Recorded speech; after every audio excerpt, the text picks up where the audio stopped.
What's going on, Tar Heel Nation? It is your favorite North Carolinian, Russ the Tar Heel. And in this huddle, baby, we're going to talk about the number 1 seeded North Carolina Tar Heels whooping up on the number 9 seeded Michigan State Spartans, 85-69 in the Spectrum Center, holding down the fort in Charlotte, North Carolina. Shout out to my man John, who was over at the game. He was like 2 rows up from Roy Williams. Super stinking cool. Hung out with us all night in the stinking chat, just like he always does.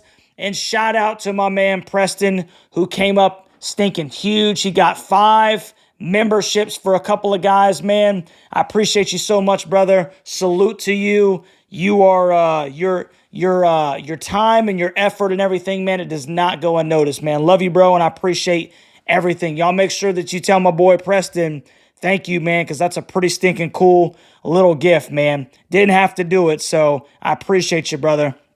But getting into the game, man, 85-69, and let's just keep it a buck with one another. It did not start off very pretty. A lot of us in the chat were talking about how that kind of reminded us of the NC State game, right?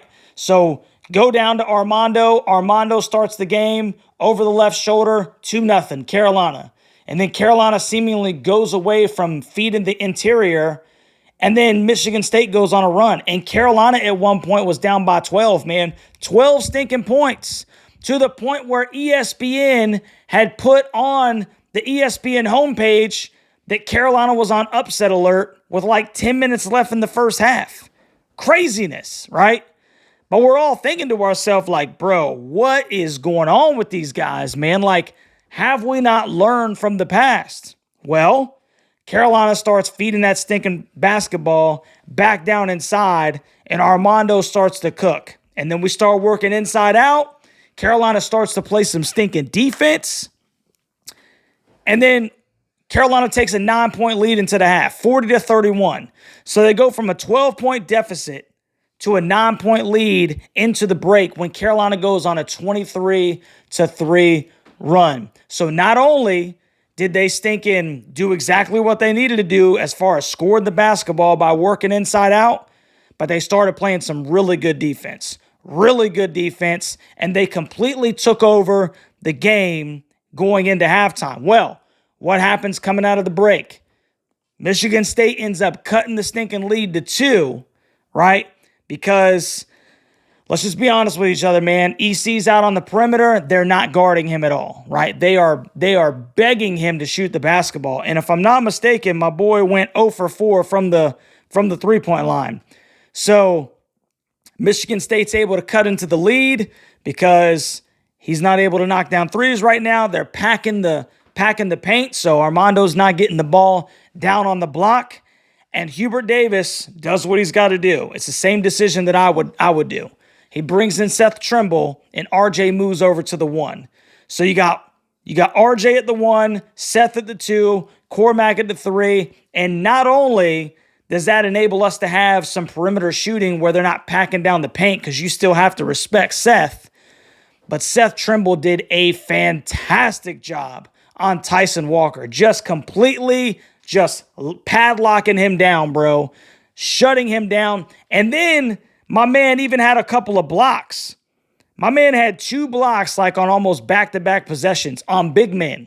So he's climbing the ladder. He's the elevator man, baby. He's just making it stinking happen. Seth had some big minutes, bro. He went 1 for 2 from the field, 0 for 1 for 3. He finished with 2 points, 2 blocks, a steal, and 1 rebound. And I'm telling you that kid impacted the game so much, bro. So much. Seth was huge off the bench.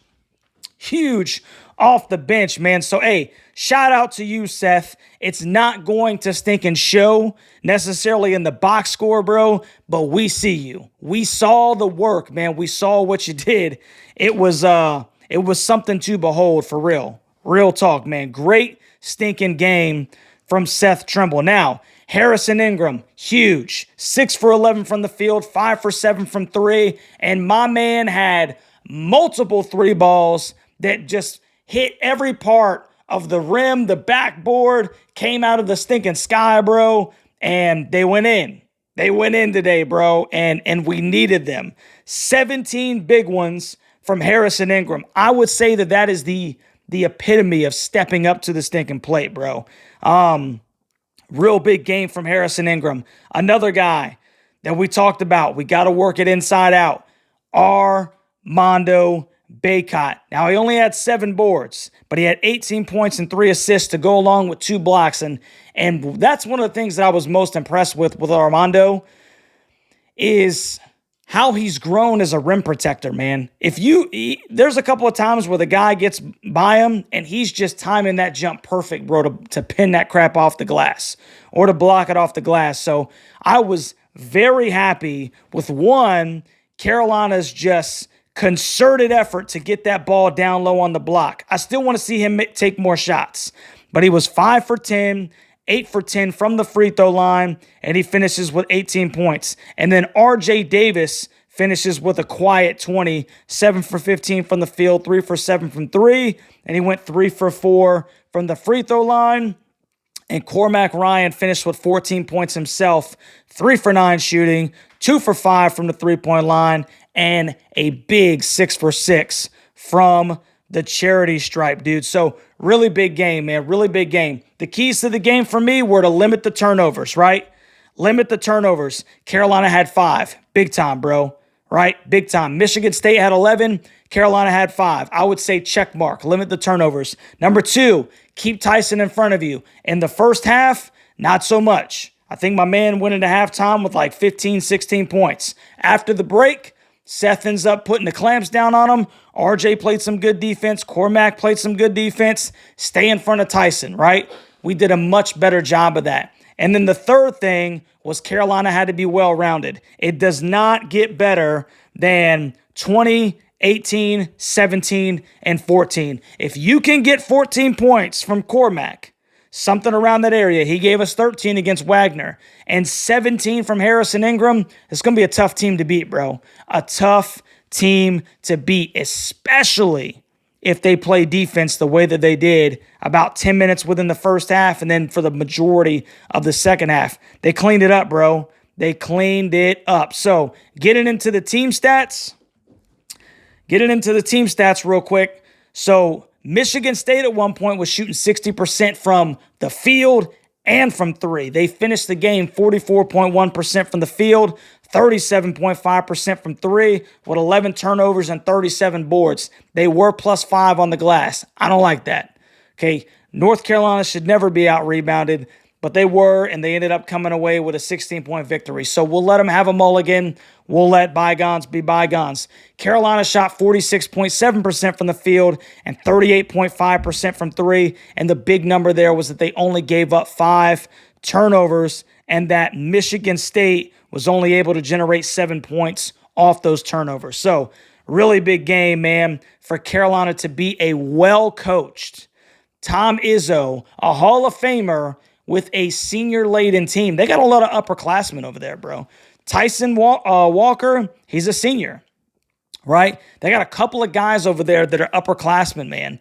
And Carolina handled business. Not only did they handle business by winning by 16, but they came back down by 12 against that team, against the Hall of Fame coach, against the senior-laden team, against that preseason top 5 team that just for whatever reason it didn't pan out.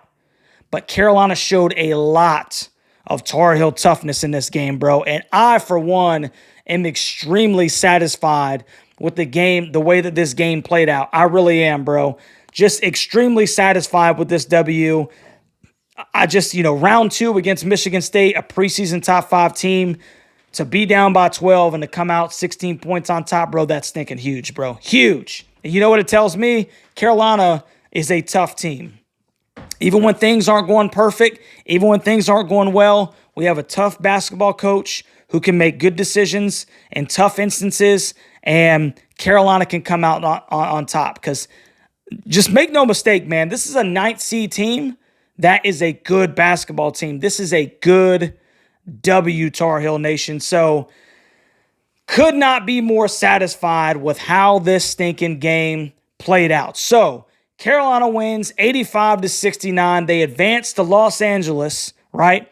where they play the winner of Alabama and Grand Canyon that comes on tomorrow night at 7 o'clock. So probably go live stream for that. We'll hang out. We'll scout the bad guys, and we'll see what happens. Obviously, Grand Canyon's in Arizona, and it's looking like Carolina's probably going to have, if they beat Grand Canyon, if Grand Canyon upsets them like I've picked them to upset them, they're going to be playing 2 Arizona teams in Los Angeles. So Carolina's got their work cut out for them. But hey, the simple fact of the matter is we got there, bro.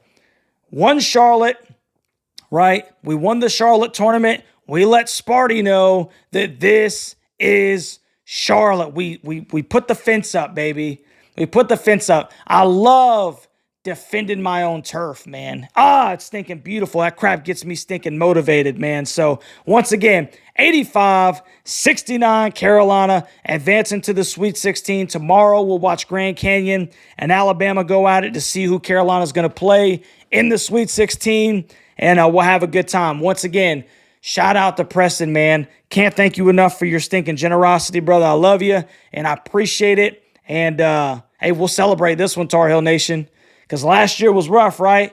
Right now we're sitting pretty, baby. We're sitting pretty. So do me a favor, man.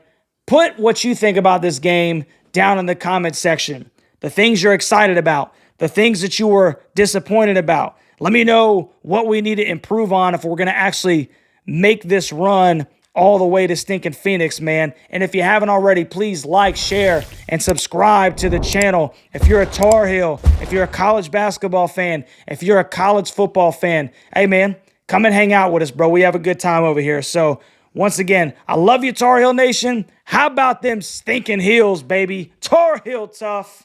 And we'll catch you on the next one, Tar Heel Nation.